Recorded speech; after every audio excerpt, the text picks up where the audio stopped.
Search and rescue crews across the South Coast have had a very busy year, but who's looking after these people when they're in need of assistance? Tom Walsh has the details on the mental health challenge that's facing search and rescue operators. Volunteer search and rescue has been in Eric Bjarnason's family for half a century.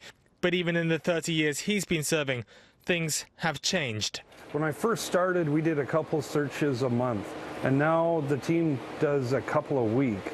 And the time is unbelievable. Like what they're asking, the hours, it's almost like a full-time job. Across Canada, the military is used for aeronautical and water-based rescues. But outside of national parks, it's up to the province. And that often means volunteer-based organisations. Canada's tourism boomed this year with over 16 million international arrivals to date, with many of them coming to experience the great Canadian outdoors. SAR groups receive about 15,000 calls a year, assisting around 25,000 individuals.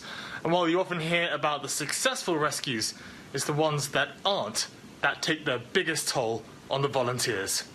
For me, it was a sense of loneliness. I had segregated myself, I've isolated myself, I was medicating myself with alcohol, and I thought there was something wrong with me. I couldn't figure out why I wasn't my old self, why I couldn't have, happy feelings, why everything was just so dark. Eric, like many of his colleagues, was suffering from PTSD, but because no one had ever talked about it, he didn't know.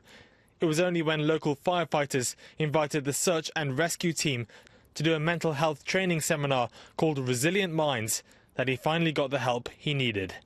The resiliency program has taught me so much. Like, it's taught me why I feel the way I do, that the emotions I have are normal, that I'm not, abnormal, but I'm actually just dealing properly with a painful stimuli. North Shore Rescue is now one of the first search and rescue groups in the country to get mental health training.